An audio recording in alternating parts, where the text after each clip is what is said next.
Paris 2024 in the Olympics, Ivan Litvinovich in qualification did the best routine we've seen in trampoline, or at least I've seen that I'm aware of, ever. Like, world record, amazing routine. You had 2 qualifications. The first one, amazing scores across the board. Second routine, didn't try too hard, and he went on to win the gold medal. You think, amazing, he must be the best trampolinist in the world. But when you actually look back in history, Jason Burnett, years before, I think decades before, did a harder routine. So did more flips and twists in the routine. So even though Ivan has broken the world record, got the highest score in Olympic competition, hasn't done the hardest routine. So when we look at other metrics that's used in the Olympic trampoline, you've got difficulty, but Ivan doesn't have the hardest routine. Then there is the highest that you can jump. Well, Ivan definitely isn't the highest you can jump for 10 bounces because he's not on the bounciest trampoline and he's not supported by other people either. Because on trampolines you can have double bouncers. And when we look at the record for double bouncing, well, Ernest recently got that record at 17 metres. He was double bounced by multiple people 17 metres in the air, which is huge. So Ivan doesn't have the hardest routine, hasn't jumped the highest individual jump or with 10 jumps either, because the trampolines they use in the Olympics are not as bouncy as the super tramps that are available in various places. So he doesn't bounce the highest either.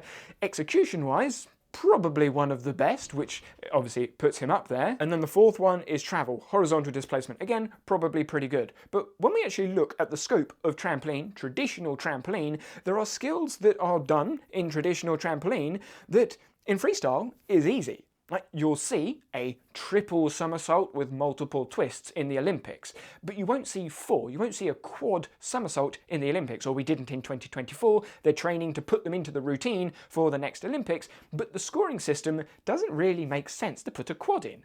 If, however, you look at the freestyle trampoline competitions, which I went to Barcelona this year, and they were doing quads and quints and sextuples, and if you look at the world record, 3 people have now done 9. Yes, with support, but they've done 9 flips on a trampoline, which is incredible. In the Olympics, you'll see 3. If you look at lots of the other tricks inside of freestyle trampoline, they've got more twists, more flips, they land on their front, they land on their back, they land in different ways. So the things you'll see in freestyle is drastically different to the things you'll see in traditional Olympic trampoline. Now, which one is the best trampolinist?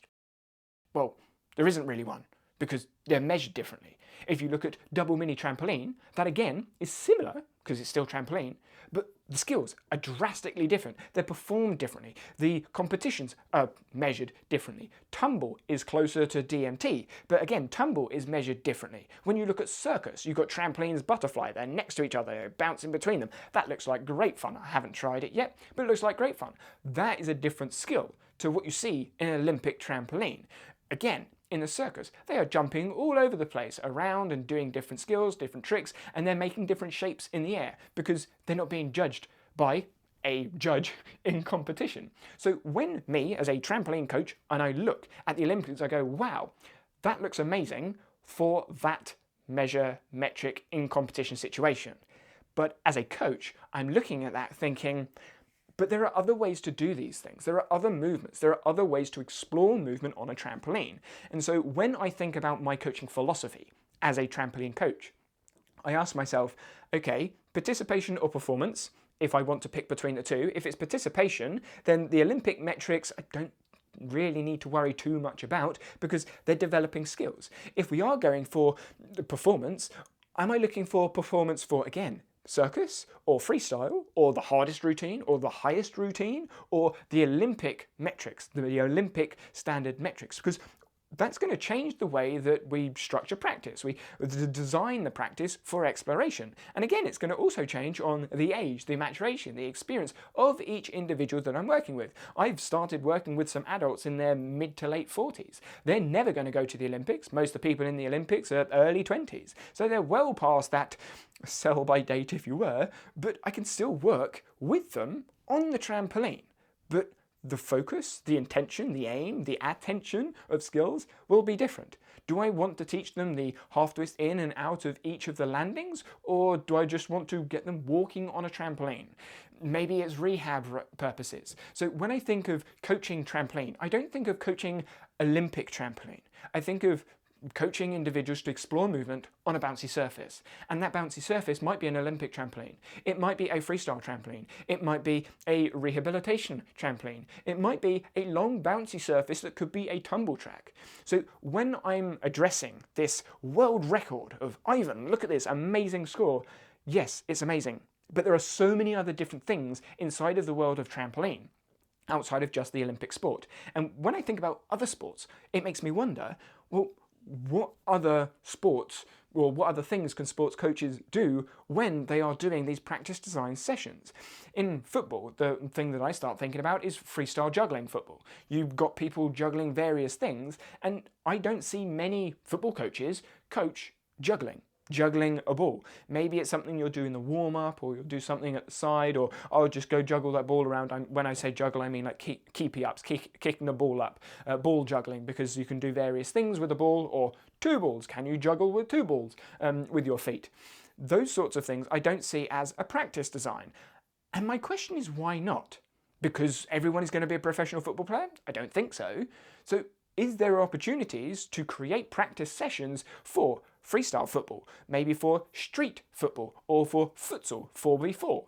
Those sorts of things, and exploring football, the game of using a ball with your feet and exploring it differently, maybe using a tennis ball. I remember playing football with a tennis ball in the playground at school because footballs were too big and it was against health and safety, and for whatever reason, it scuffed up the school shoes, so it was a bad idea, but we played football with a tennis ball anyway. We lost plenty of them over the wall as well, but we played football with a tennis ball. And it's exploring using our feet with a ball rather than we are going to become professional football players. When I think about other sports, similar question.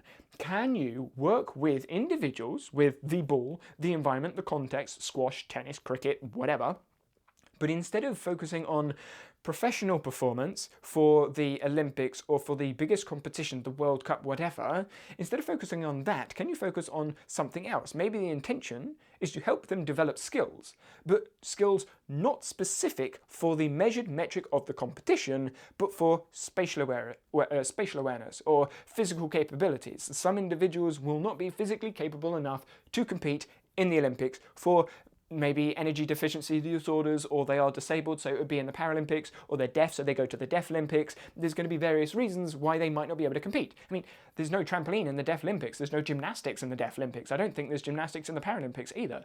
So if you are physically disabled, why are you being coached? Why would the coach coach the individual for those metrics? That would be my question. I don't know the answers to those questions, but for me as a trampoline coach, when I'm looking at exploring movement on a trampoline, I'm not thinking Olympic trampolinist. I'm thinking, what spatial awareness, what exploration, what movements can we develop to help them be more physically literate as they grow up? Then as they grow up and they move from the participation through to performance, maybe from the sampling years to the competition element years, maybe we move them towards Olympic or freestyle or circus, but again, it's going to depend on the individual. So I'm very flexible with my philosophy. Maybe it's going to backfire in the future.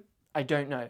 But yeah, it'll be interesting to get your thoughts from your context, whether you're a teacher in school, when working with subjects. Is there ways to teach the subject without teaching the exam, with your driving examiner or tester, but anyone that's teaching any sort of skill? Can you teach the thing without teaching for the test? I think so, but I'd be interested to hear some thoughts on that. But yeah, there's a bit of a riff for you.